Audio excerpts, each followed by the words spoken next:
Prosím sdílej, prosím ulož na nezávislý zdroj, prosím přelož do světových jazyků, prosím opět sdílej.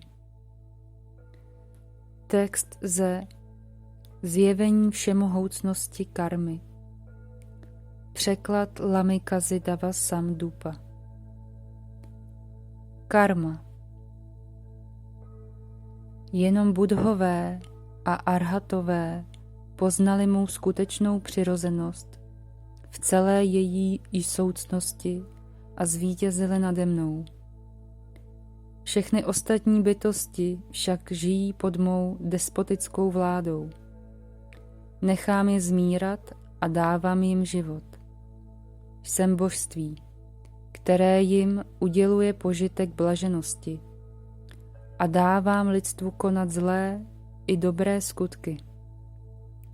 Bohové, císaři, králové, lidé bohatí i chudí, silní a slabí, ušlechtilí i nízcí, zvířecí tvorové, blažení i nešťastní duchové, kteří existují na tomto světě i ve světech vyšších či nižších, ty všechny pozdvihuji nebo je svrhuji dolů do stavu, který jim přináleží. Vznešeného ponižuji, nízkého povyšuji podle jejich činů. Proto jsem vpravdě Bohem, který vládne tomuto vesmíru jevů. 21.2.2021.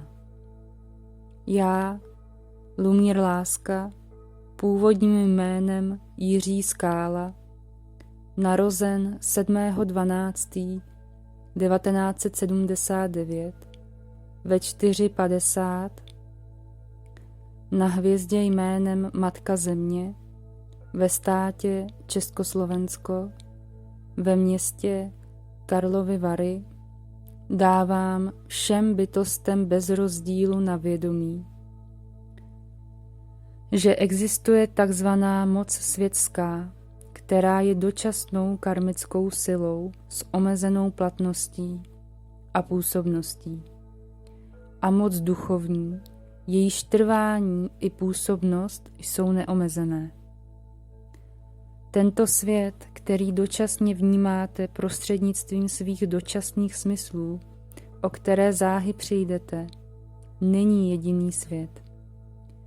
Po rozpadu vašeho vědomí se projeví svět skutečný, s jeho skutečnými zákony. Já, Lumír Láska, jsem Buddha Maitreya, v říši podsvětí, neboli posmrtné, neboli mezistav Bardo. Jsem také nazýván a oslovován jako král Dharmy. To je ten, který obsáhl absolutní poznání Buddhy. A pán karmy, to je princip neoddělený od prvotního držitele, diamantu Ádi Buddhy, Vajradháry, se kterým se po smrti svého fyzického těla chtě nechtě setká každá bytost, která se nachází v této karmické souvislosti, který nezaujatě registruje všechny činy a skutky.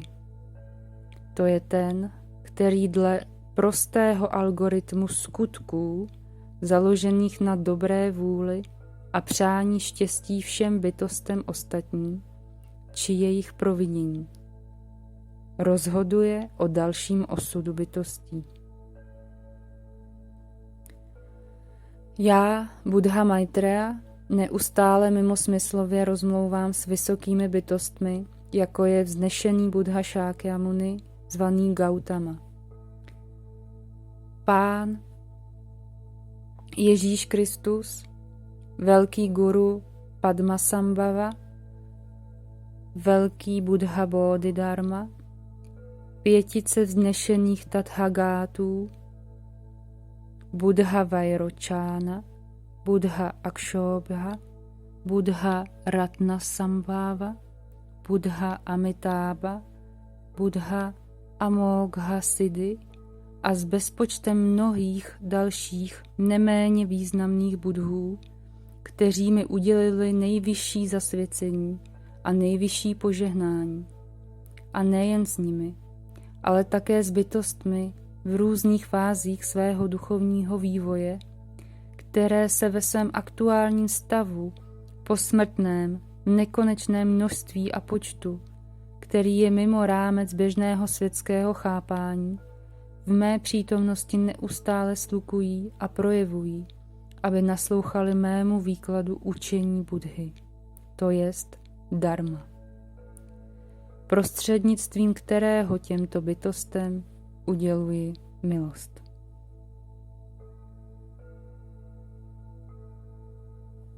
Já, Karma Buddha Maitreya, dávám každé jediné bytosti bez rozdílu na vědomí, že s každou takovou bytostí, která vědomě jednala nebo jedná na úkor ostatních bytostí v tom smyslu, že zasahovala nebo zasahuje do výhradních práv a svobod bytostí ostatních tak, že vědomě jednala nebo jedná proti jejich svobodné vůli v tom smyslu, že jakýmikoliv prostředky, neúplné pravdy, polopravdy, psychologický nátlak, diskriminace, pomluvy a všechno ostatní násilí, včetně fyzického, tyto bytosti donucovala nebo donucuje přijmout to, co by tyto bytosti sami od sebe dobrovolně nepřijaly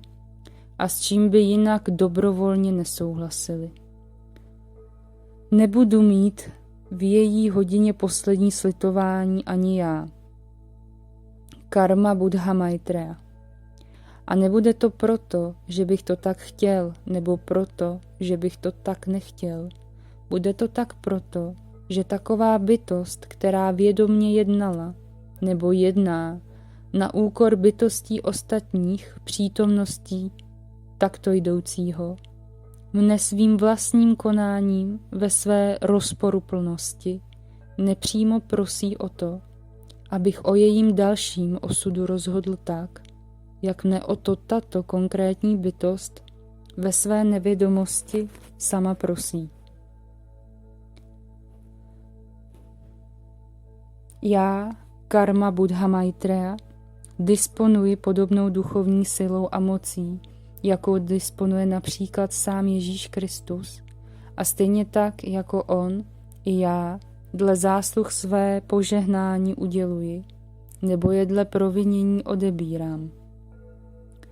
Stejně tak, jako on přístup k milosti Boží zavírám a nikdo jiný neotevře, stejně tak přístup k milosti Boží otevírám a nikdo jiný nezavře.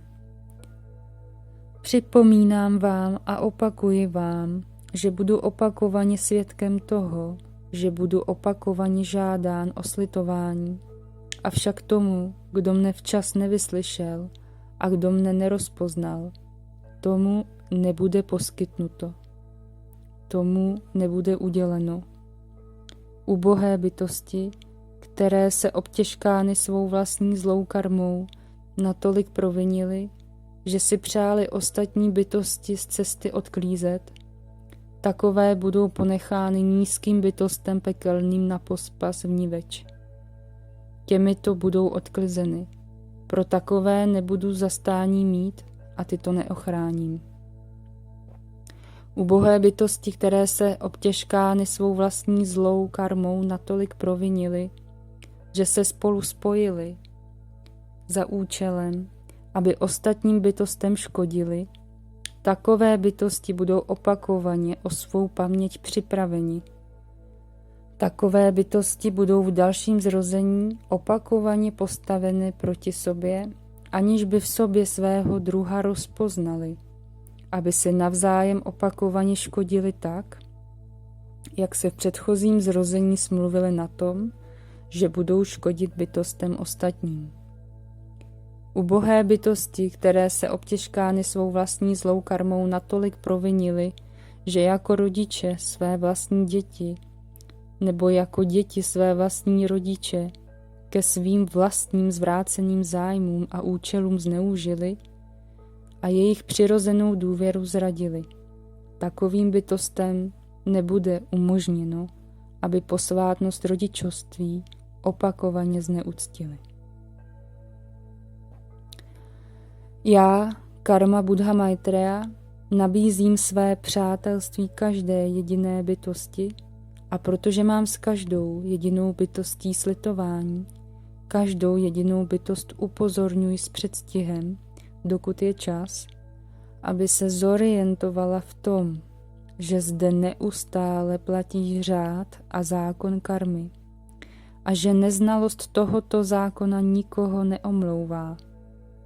Pokud máš tedy to štěstí a registruješ toto prohlášení a víš o tom, že jednáš neadekvátně, to jest ne v souladu s právy a svobodami každé jediné cítící bytosti, znamená to, že se na tebe bude některá z těchto bytostí oprávněně stěžovat a bude žádat zastání. Pak rozuměj tomu, že se jího ode mne dostane. Pak rozuměj tomu, že až přijde tvůj čas, staneš přede mnou na onom světě sám a nebude zde nikoho jiného, ke komu by ses v Buddha oblasti, ve které je přítomen Maitreya, dovolal. Nebude zde nikoho, kdo by měl v mé přítomnosti takovou moc, aby se nad tebou slitoval, a to zvlášť v případě, že jsi byl předem upozorněn. A toto upozornění jsi nereflektoval.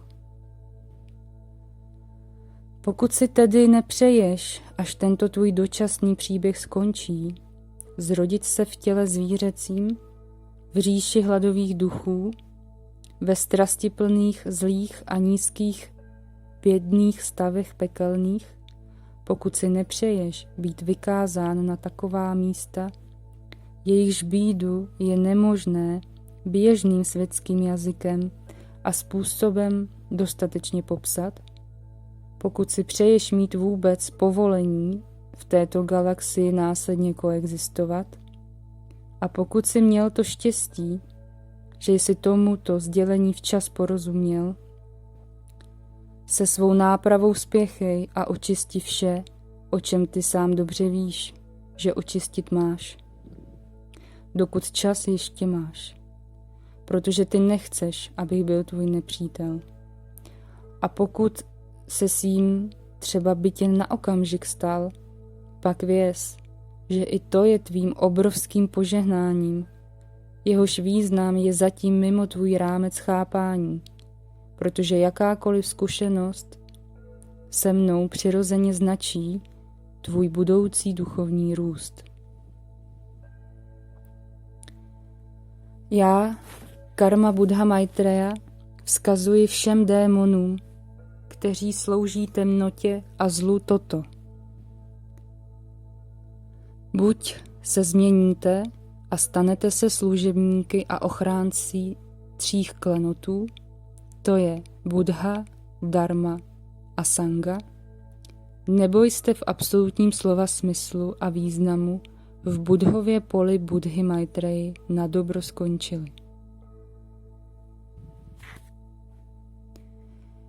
Já, Karma Buddha Maitreya, dávám každé jediné bytosti, které na sobě a své budoucnosti záleží a která si proto přeje vydat se na cestu světla a sebe opravdu změnit, na vědomí, že pokud se mi byt jen v duchu svěří a na mne se ve své mysli obrátí, ať už vykonala cokoliv, co není v souladu se zákonem, nebude mnou ponechána na pospas, mniveč, poskytnuji své porozumění. Sejmu z ní břemeno karmy a udělím jí svou milost, bez které se v posmrtném stavu neobejde. Všem bytostem dobré vůle ve smyslu upřímného přání štěstí všem bytostem ostatním dávám své slovo Buddhy a svůj čestný slib, že všechny vaše oprávněné prosby a stížnosti vyslyším. Jak již také přemnozí z vás ví, že je registruji a tak činím.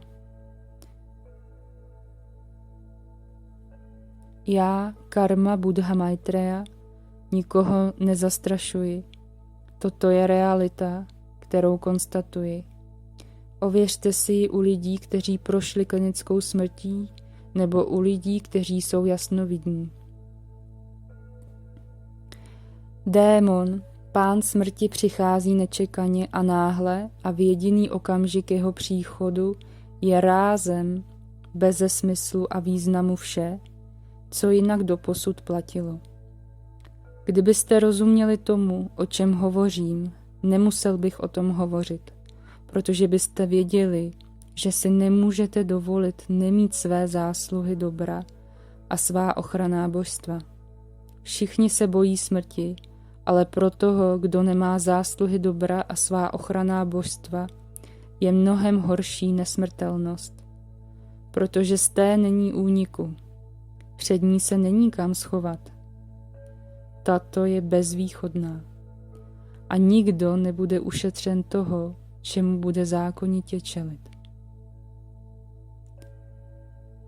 Nyní víte, co jste bez tak tušili.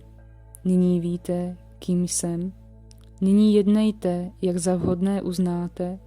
Pokud si ale myslíte, že máte možnost svobodné volby, jednáte-li nevhodně, pak ne, nemáte. Každé jediné bytosti bez rozdílu dávám na vědomí, že vše zásadní, čemu je třeba porozumět, jsem shrnul do svého prohlášení ze dne 26.7.2020 a do svého odkazu s názvem Maitreya Buddha Sutra aneb prázdnota, matka dědiců nesmrtelnosti. Najdete na www.homeharmony.cz. Ať jsou všechny bytosti šťastny. Lumír láska, Buddha Maitreya. S láskou a porozuměním namluvila Lucie Svobodová.